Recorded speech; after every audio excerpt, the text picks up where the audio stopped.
ప్రియమైన దేవుని పిల్లలారా, ప్రభువైన యేసుక్రీస్తు వారి పేరట మీ అందరికీ వందనాలు.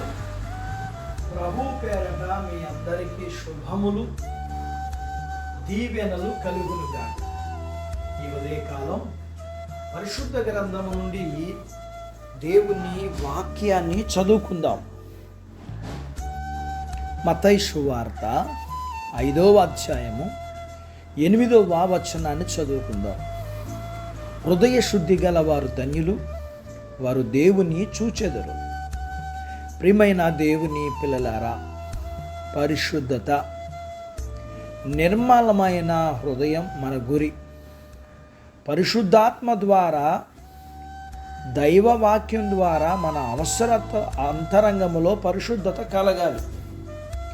అప్పుడే మన బాహ్య జీవితంలో సమర్పణ విధేయతల ద్వారా పరిశుద్ధులమవుతాం. మనం దేనిని ఇష్టపడతామో దానిని బాగా అర్థం చేసుకోగలం.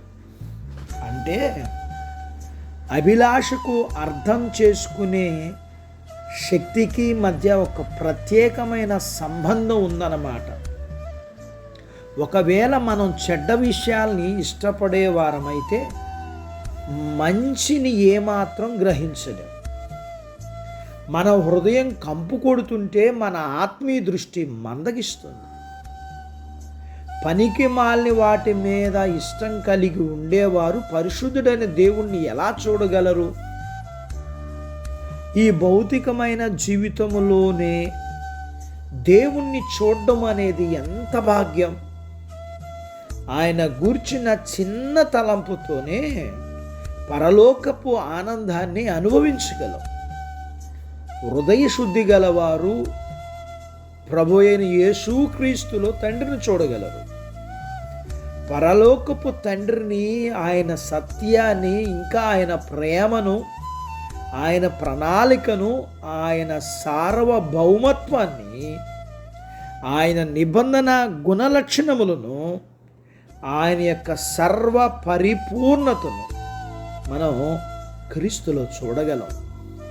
అయితే మన హృదయము నుండి పాపాన్ని పారద్రోలినప్పుడే అది సాధ్యమవుతుంది.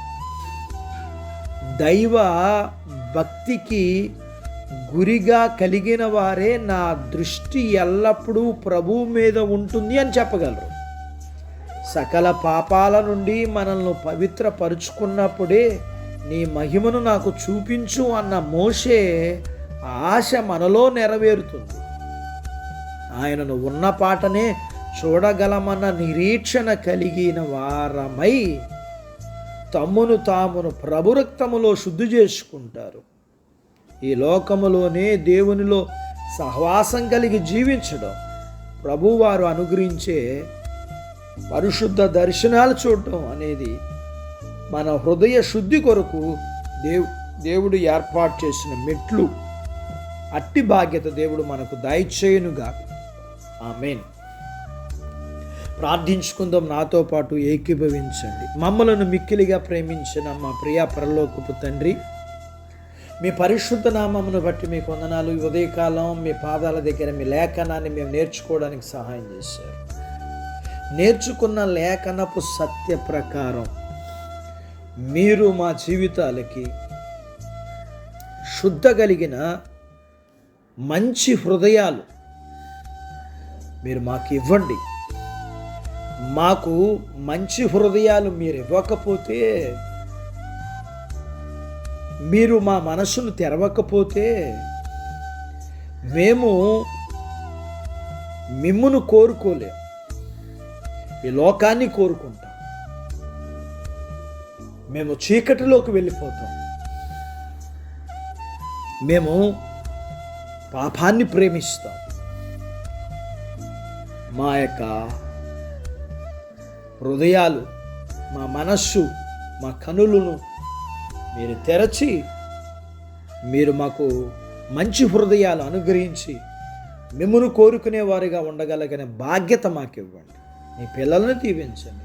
చిన్న బిడ్డలను, యవనస్తులను, వృద్ధులను, స్త్రీలను, పురుషుల్ని దీవించండి. వారి చదువులు, ఆరోగ్యాలు ఉద్యోగ ప్రయత్నాలలో విజయాలు ఇవ్వండి. ఉద్యోగాలలో ప్రమోషన్స్ ఇవ్వండి. చేతి పనులు, వ్యాపారాలు, పొలాలు, పశువులు దీవించండి. వివాహాలు కాని వారికి అవ్వడానికి సహాయం చేయండి. గర్భఫలములు లేకున్న వారికి ఇవ్వండి. గర్భం కలిగిన వారికి సుఖమైన ప్రసూతి ఇవ్వండి. ప్రసూతైన తల్లి పిల్లలకు ఆరోగ్యాలు ఇవ్వండి. మీ పిల్లల అవసరాలు, సమస్యలు, బలహీనతలు, రుణాల నుంచి విడిపించి మీ పిల్లల్ని మీరు దీవించి ఆశీర్వదించుము. యేసు ప్రభు వారి పేరట స్తుతించి ప్రార్థించి అడిగినవన్నీ పొందుకొని ఉన్నాము తండ్రి. ఆమెన్. దేవుడు మిమ్మల్ని దీవించునుగాక. ఆమెన్.